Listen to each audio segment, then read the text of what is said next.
With every game feeling like a must win, the LA Clippers have little to no room for error when it comes to fighting for the seed that they want. And after a loss to the Pelicans, they are now in danger of being in the play-in.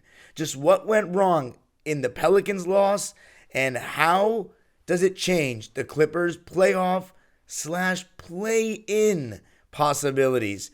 Going to be talking about it all on today's Locked On Clippers. You are Locked On Clippers, your daily Los Angeles Clippers podcast. Part of the Locked On Podcast Network, your team every day.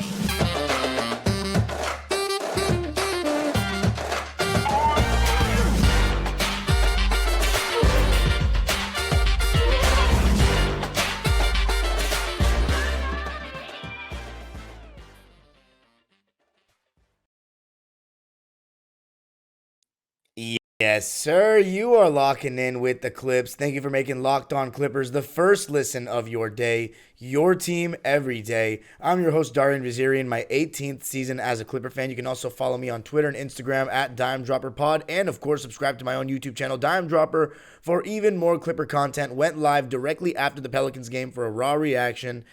Locked On Clippers today is sponsored by Prize Picks. Prize Picks is the best daily fantasy app on the App Store right now.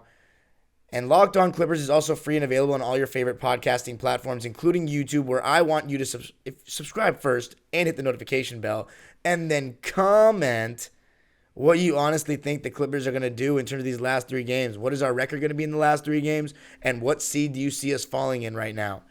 But in this episode, going to be talking about the Pelicans game, why I mainly feel like it was the Friday game that killed us more than the Saturday game.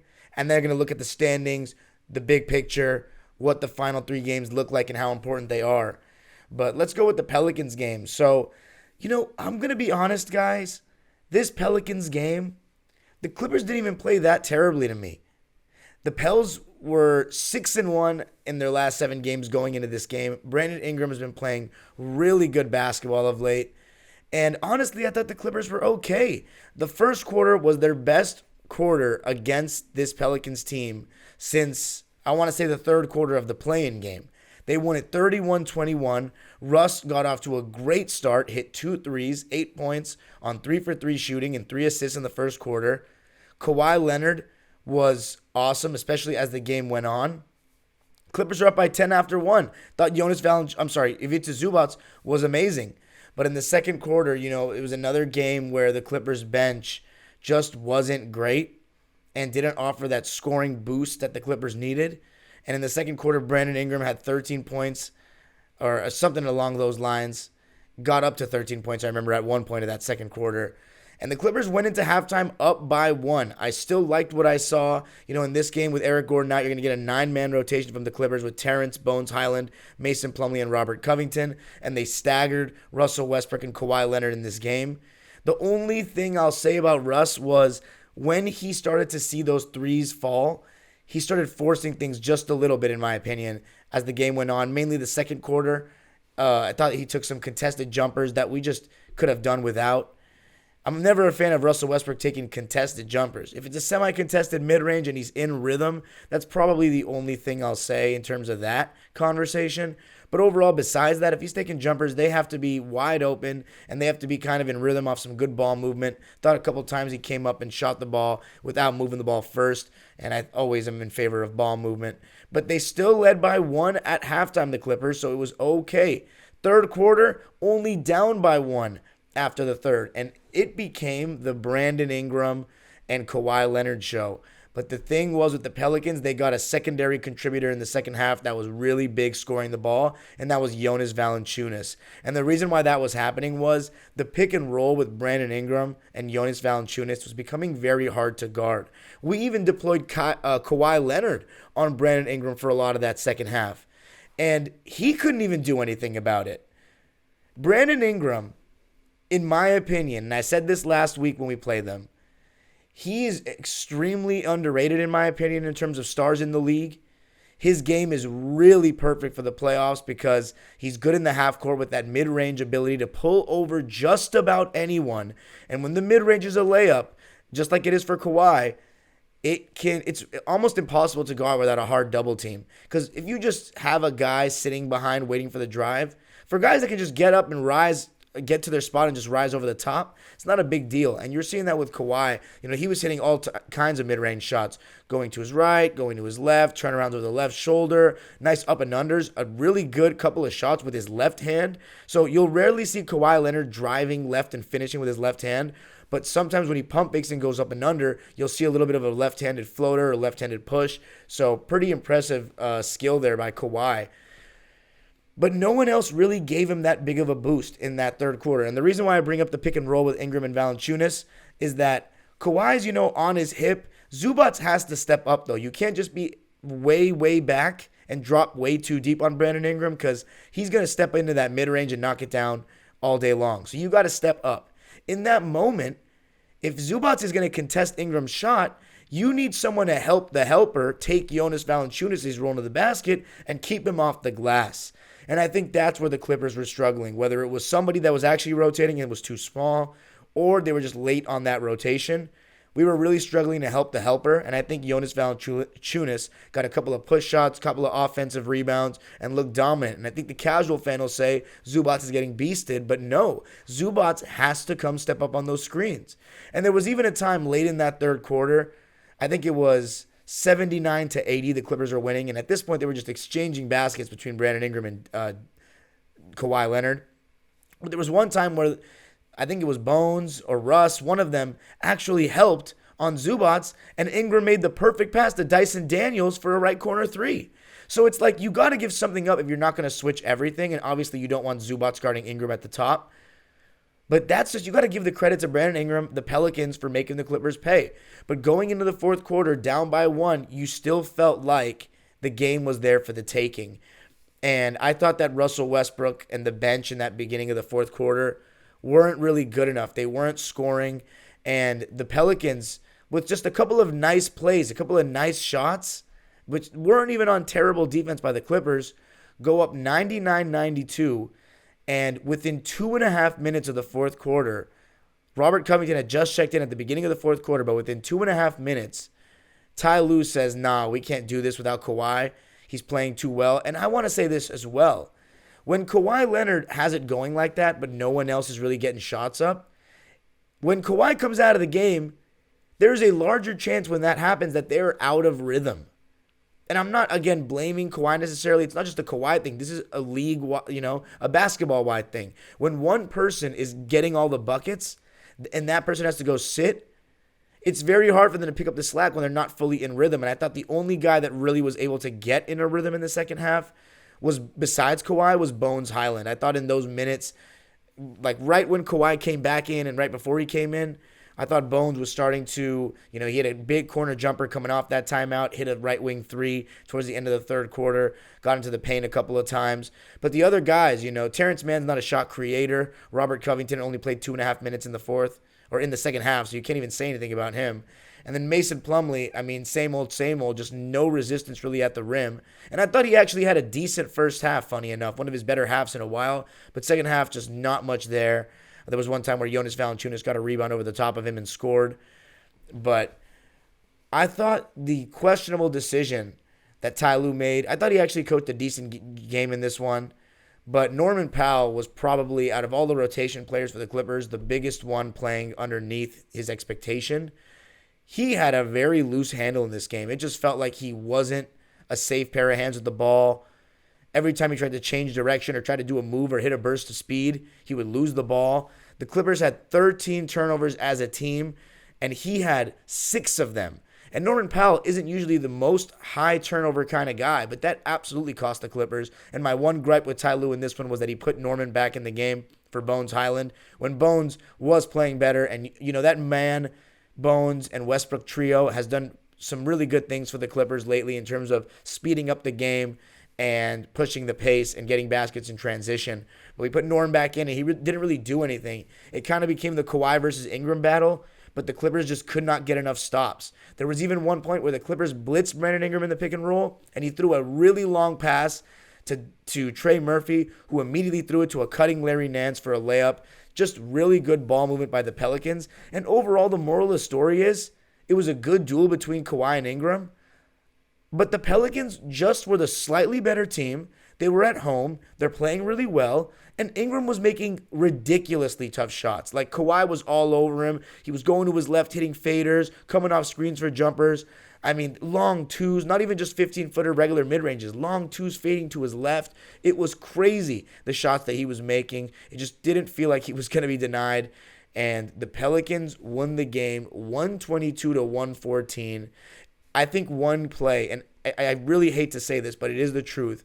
He only had one turnover in the game, but he was 1 for 5 in the fourth quarter. And the turnover that he did have, and I'm talking about Russ, when the Clippers were down by 3 with around 4 minutes left, 4.5 minutes left, gaining in momentum, and Terrence Mann was trying to get ahead of the pack, but Brandon Ingram was trailing with his long arms, and Russ still threw the pass with 3 Pelican bodies in front and just Terrence Mann. It was picked off by B.I., who stepped into a mid-range and made the Clippers pay. So mistakes like that, even though it's only one turnover for Russ in the game, which is awesome, and he had 9 assists, 9-to-1 assist-to-turnover ratio is amazing.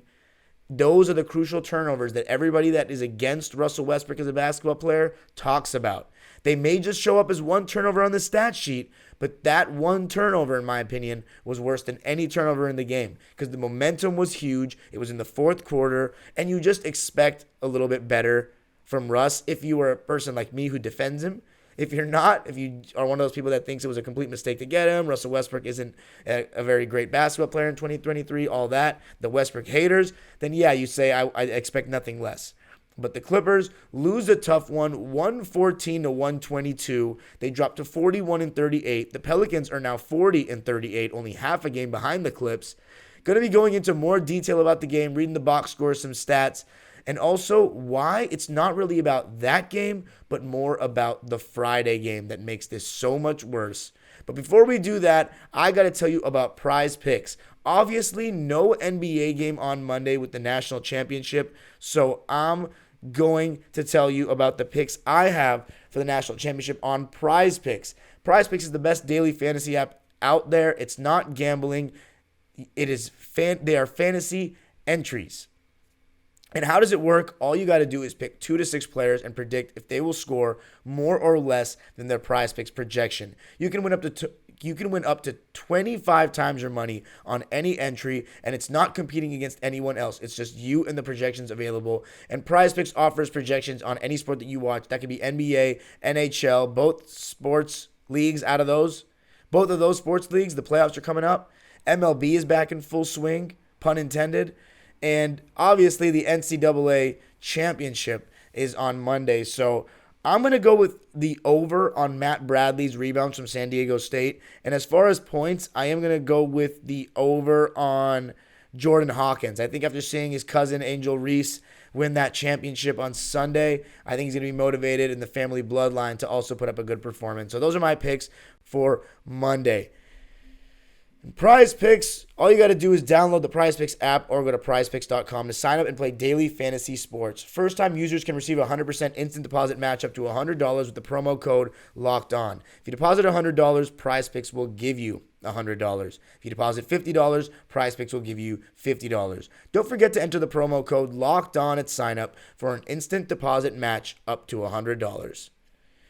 Okay, let's get right back into this one. The Clippers losing to the Pelicans by 8, 114-122. They allowed 67 points in the second half, but the crazy part is, upon rewatch, a lot of it was just incredible offense by the Pelicans. Yes, the Clippers could have played better defense, but without a guy as valuable as Paul George, it doesn't help the Clippers defense. Let's just put it that way. And when Brandon Ingram's making shots over Kawhi Leonard, your best point of attack defender, your best wing defender, perimeter defender, there's not much you can do. And the Pelicans are playing really good basketball of late. But the Clippers, yes, allowing 67 points in the second half still isn't great. They got outscored 31-24 in the fourth quarter, which is not good enough. It just felt like Kawhi was the only one that could make shots consistently in that second half. Kawhi had 40 points, 8 rebounds, 4 assists, only 2 turnovers, 15 for 28 from the field, 4 for 8 from 3, and 6 of 6 from the line in 41 minutes. That's an amazing stat line. Kawhi was really good in this game. But it brings me to Friday, and that's the bigger issue. Kawhi's clearly not injured. When he's able to play 41 minutes the next day and play at that high a level, you can make an argument that maybe he's only able to do that because he sat out second half. I don't buy it. I still think Kawhi is an elite NBA athlete that is capable of playing back-to-back games occasionally. I mean, he hasn't done it since before the ACL tear in the first place. And, whether it was the medical staff that ruled him out or, I don't know. I can't imagine that he just didn't play.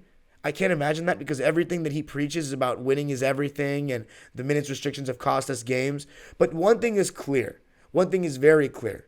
Brian Seaman, and this is not because Brian is a liar, but whoever told Brian Seaman to say that the medical staff decided before Friday's game that they were going to sit Kawhi in the second half is bold-faced lying to us. And that's one of the many lies that the Clippers have told their fans for the last 3 years. No coach, if you watch Ty Lue's post-game press conference, no coach has that kind of body language and is so anti even answering a question about that conversation if they knew the plan going in. If they knew the plan going in, they would have told the fans. I believe so, at least 15 minutes before the game or something. To spring it on them in the middle of the game, and Ty Lue was that angry after it, no chance was it a planned thing. That was either a medical staff call or Uncle Dennis or Kawhi call. I don't know. I have no proof.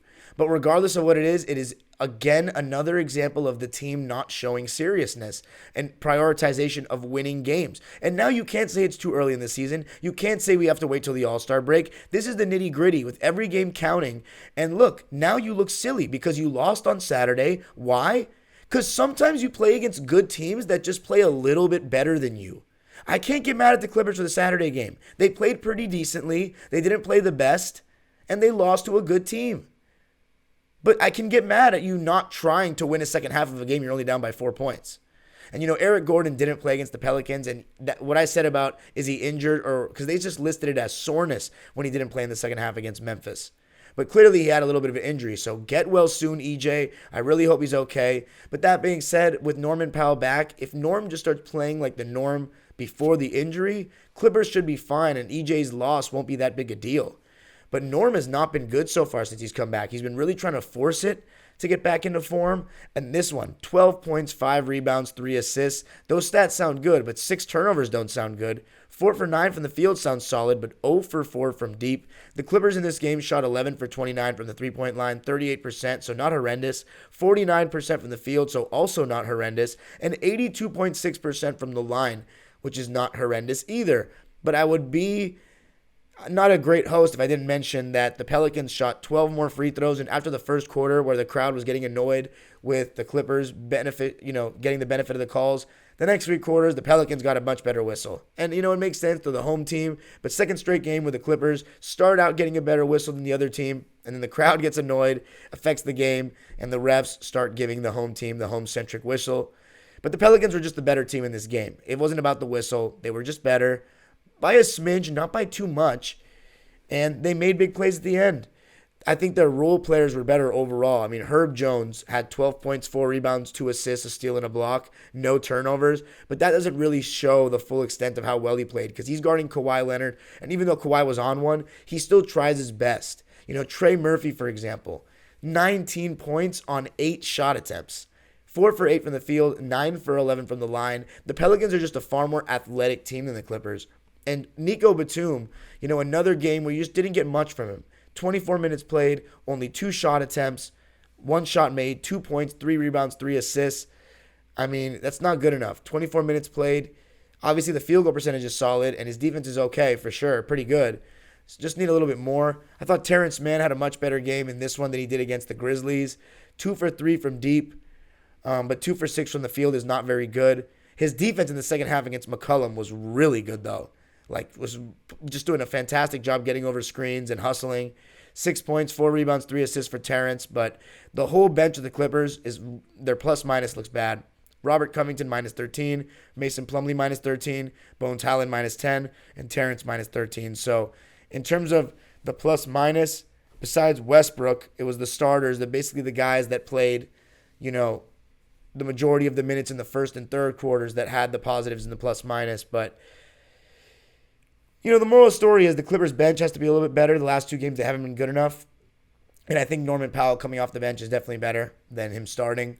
But my main moral of the story in this segment is this. The Clippers made Saturday a must-win game by doing what they did on Friday. And that ultimately is a team that doesn't care about regular season wins. And quite frankly, when I have to make a podcast about every game and all these fans are watching all the games, including me, with an emotional investment and want to win so badly, and as the organization countless times this season, you're saying it's not a big deal.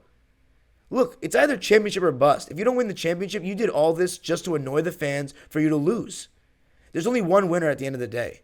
You got to try to build good habits, and it seems like the Clippers just don't understand that part of championship building. And when somebody might ask some pushback, so you know more about, you meaning me, know more about building a championship than the Clippers organization? The Clippers organization has not proven that they know diddly squat about winning a championship. Because you know why? Because we haven't won. And Ballmer's a young owner in terms of a young owner in this game. And I'm not blaming Ballmer at all. But I'm just saying that the approach is not one of a team that seriously wants to win a championship because they neglect the regular season. They think that everybody's like Kawhi and can just turn it on in the playoffs, and as long as we just get him healthy, it's all good. There are 13, 14 other players in this team that need to be playing good basketball in good form, rhythmic ball, playing as a team with good continuity and chemistry, and this season has not been that. You can't just tank games like that. It's unacceptable, and quite frankly, it's like, it almost makes me think, I don't want this to happen because I obviously want the Clippers to win every game, but you don't deserve to have anything good happen in the playoffs when you play like this, when you do these kind of things, when you take that approach. But coming up, speaking of which, got to look at the playoff picture. It's looking really scary for the Clippers with just 3 games left. Can they find themselves in play-in territory? Going to be talking about that coming up. But before we do that, I got to tell you about Built Bar, and I'm still fiending a Built Bar. I haven't gotten one. And the Built March Madness bracket is here. We know you have a favorite bar or puff, and now's your time to make it count. Go to BuiltMarchMadness.com to vote for your favorites. I'll be voting for the raspberry bar because I love the fruit and chocolate, tandem. It's like Kobe and Shaq, but maybe even better. And if you want the Clippers to win, then you'll be voting for that bar too. Support your team, support your bar or puff.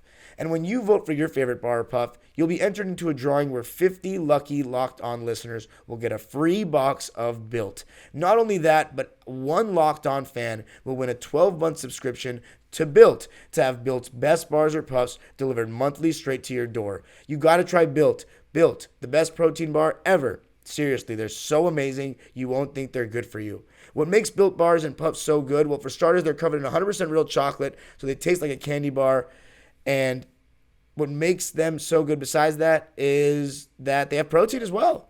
Run to BuiltMarchMadness.com right now to vote for your favorite bar or puff and pick up a box while you're there. You can vote every day in March, so hop in and support your pick. All right, so looking at this game, the box score, Russell Westbrook had 24 points, 3 rebounds, 9 assists. As I said earlier, only 1 turnover, 9 for 18 from the field, and 3 for 6 from deep. So love those stats in 40 minutes. However, in the second half, you just didn't get enough from him. You really didn't. And it was another one of those tale of 2 halves games from Russ. Ivica Zubac, I thought he was really solid, but he could have done a better job on the glass. 15 points, 6 rebounds, got in a little bit of foul trouble, and it hurt us. 4 fouls for him, 5 for 6 from the field, and 30 minutes of play. Robert Covington, just 4 points on 1 of 4 shooting in 16 minutes. Mason Plumlee, 6 points and 5 rebounds on 3 for 5 shooting in 18 minutes. And Bones Highland, 5 points on 2 for 7 shooting and 1 for 4 from deep. So a so-so game for Bones, but I did like what he was doing in the second half more than Norm. Brandon Ingram had 36 points and 8 assists on 13 for 23 shooting, and he didn't even shoot 1 3. So amazing performance by him. Jonas Valanciunas, 23 and 12 for the Pels. So now let's look at the standings. The Clippers have 3 games left, and they all are massive. The Lakers are playing really good basketball of late. They've won 3 games in a row. They're 7-3 in their last 10, and they are half a game behind the Clippers now. The Lakers, however, do have a back-to-back before that Wednesday game, which will be absolutely massive, and that comes at Utah. So they have a chance to basically eliminate Utah from playing contention, and who knows who Utah is going to play in that game. But the Jazz, it's never an easy place to play, Utah. And the Jazz have not been playing good basketball lately. They lost 4 games in a row, one at San Antonio, and then have lost their last 2. So they've lost 6 out of their last 7 games. It's not a very good time to be playing against the Lakers because Anthony Davis is playing such good basketball. They've added so much depth to their roster, size to the roster. Now LeBron's back. D'Angelo Russell's playing really good basketball. It's going to be a dangerous game. And look, I'm going to be honest, Clipper Nation, I'm not feeling very good about it because the Clippers aren't playing very good basketball. The Lakers are playing good basketball, and the vibes just seem a lot better over there. It's exactly a 180 from the last year or two, especially last year and the beginning of this season. And it just feels like they're due. But here's the bright side. The Lakers are on a back-to-back. The Clippers still have home court, so it's still going to be at least 40% Clipper fans. And if there's any team that we know that the Clippers show up for, it's the Lakers. So hopefully Kawhi and Russ have a good game, but you hopefully will see a good three-point shooting night from the rest of the guys and just good defense. But Anthony Davis has really been on a tear. Zubac does play against him pretty decently, but we'll see how it goes. It's going to be such a massive game. If the Clippers lose that one, then you now have more losses than the Lakers and the Warriors, and the Pelicans only have 38 losses as well. So you got 4 teams in the West right now with 38 losses. The Clippers, the Warriors, the Lakers, and the Pelicans. The Timberwolves are at 40 losses, and the Thunder are at 41. Mavericks at 42 are in danger of not even making it at this point. They're one full game behind the Thunder, and they don't have the tiebreaker. So our good old friends in Dallas that we played 2 years out of the last 3 in the play, or 2 out of the last 4, I guess, after this year, are in danger of not making the playoffs. But the Clippers, if they beat the Lakers, they basically ensure that they'll be in the playoffs. But losing that game and you're playing with fire, I think the Clippers' only real guaranteed win, and I want to say guaranteed because Dame's not going to play, is that Blazers game. I'll be in attendance. It'll be the home closer, so there's going to be a lot of energy in the building. But at Phoenix, I mean, if the Suns don't rest players, and I wouldn't rest if I were them, just because you got to get as many reps as you can with KD, Booker, and this new team. But if they rest guys, that's a good shot for the Clippers to get an easy win in Phoenix at the end. And they will have the 4th seed clinched. There's no doubt in my mind that they will by the time that game comes around. But these next 3 games are huge. If the Clippers can win those final 3, go into the playoffs with some momentum, that's solid. But it is getting dangerous. The Lakers are now on the Clippers' tail, and I'm telling you what, this is a massive game for Russ. There's going to be an insane magnifying glass on him. I wouldn't be surprised if the Laker contingent of the crowd boos him on every touch. It's a huge game for him. We're going to see how it goes, and if the Lakers win, it will be as loud for a Laker win over the Clippers. Maybe since, I want to say ever, but definitely since the, last time they beat us, which was that game. Actually, no. The last time they beat us was that bubble opener. But the one that really was a meaningful one was the one before the bubble. On ABC on that Sunday where the Lakers had beaten the Bucks and the Clippers on back-to-back games. And they really looked like the favorites going into the playoffs before the season shut down. But if the Laker fans win and break this drought with the way that they're going and the whole Russ Westbrook angle, it's going to be really tough. It's going to be really tough. But I'll be still having the content here, and I will still be trying to post episodes. Also, an episode this week has got to come on the collective bargaining agreement, the new one, and how it affects the Clippers. But I also want to understand more of that collective bargaining agreement before I do an episode on it. But thanks for making Locked On Clippers your first listen today. Now make your second listen game-to-game NBA. Every moment, every top performance, every result. Locked On Game-to-Game covers every game from across the NBA with local analysis that only Locked On can deliver. Follow Game-to-Game on Locked On NBA, available on the Odyssey app, YouTube, and wherever you get your podcasts. You can follow me on Twitter and Instagram at DimeDropperPod. Subscribe to my own YouTube channel, Dime Dropper, for even more Clipper content. You can subscribe to Locked On Clippers on YouTube and hit the notification bell and comment what the Clippers' record will be in these last 3 games and where you think they're going to finish seeding-wise. The age-old proverb continues as it gets really scary now for what's been a really bad season for the Clippers. No sugarcoating it. Huge game. We'll have more episodes here on Locked On Clippers. The age-old proverb continues, go Clippers.